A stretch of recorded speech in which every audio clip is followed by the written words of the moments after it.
Lot Mangalam for that. We have Naveen Trivedi who joins in.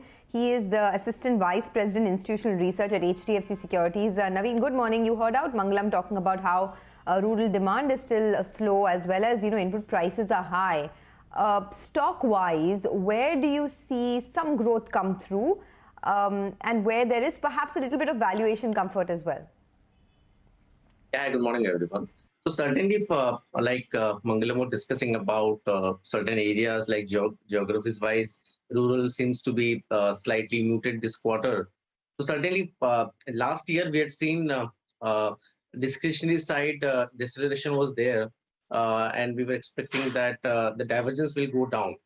This quarter, this year, we are expecting that the core category seems to be muted, while discretionary side, where base is still favorable, the reported numbers will be higher for the discretionary sort of a companies. So stocks has corrected correctly. You correctly mentioned about some last 1.5 2 months we have seen corrections in the stocks, despite last 1.5 year large packs have underperformed. So certainly it gives us some sort of a room, but we need to understand that how the near-term earnings also shape up. Our take here is that near-term side also, the volume sort of a thing will remain muted, while price will be a bigger portion in terms of the revenue side growth. So near-term sort of a thing will remain like that, and maybe from a 1 year point of view, some stocks may provide upside. Naveen, good morning.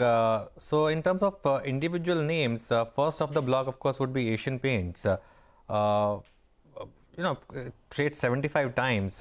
But what kind of numbers would you expect here, and what's your view? So typically, if you look at the discretionary side portfolio, you talk about QSR, you talk about liquor, you talk about even cigarettes. These are the portfolios, I think, on a reported basis, they will still look better than to the core staple sort of names. So I don't cover the paint sector, but there also the expectation is decent. One common thread we are picking up from companies we speak across the board is that rural demand is starting to slacken a little bit. I mean, we saw that especially in the month of December. Maybe it's true for Jan as well. Which are the companies most impacted by that phenomenon, in your opinion? The rural side, if you look at Lever has a decent mix from the rural side. Dabur has a decent share from the rural side. You look at the Britannia, where the large part of the growth was coming from the entire Hindi belt. There can be a deceleration on that sort of a growth pie. So I think 30 to 40% is something I would say by and large comes from the rural side. And it's not only about the mix, but if you look at the growth mix, it would have been even higher than to more than 50% sort of a dependence. So from that point of view, most of the names will be impacted on the growth, on the volume growth side this quarter. This quarter, the key monitorable will be towards how the volume sort of a trajectory is there. So although the expectations are already very muted, but we need to see if any company falls down from even those expectations also. What are your thoughts on some of these names like Titan? I know we briefly touched upon them, but now post the COVID wave subsiding, definitely there'll be a big pickup in events, weddings, etc. And perhaps demand could surge for Titan. How are you positioned on this stock, and what is the expectation in terms of earnings?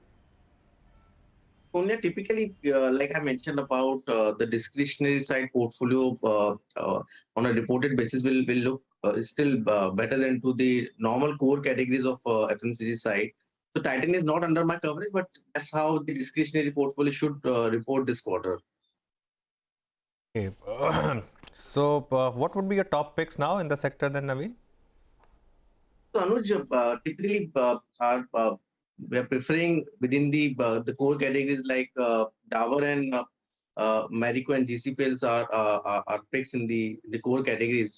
However, if you look at the liquor side portfolio, UNSPs, we are seeing two sort of drivers. One, the liquor sector is also seems to be sustaining the premiumization in the P&A side. So that theme should sustain in the near to medium term. On top of that, the new CEO is also driving a lot of changes in the company, which was required for past many years in terms of growth acceleration. So there we're expecting is not only the near term, it's slightly more on a longer term bet, which we are pushing for United Spirits.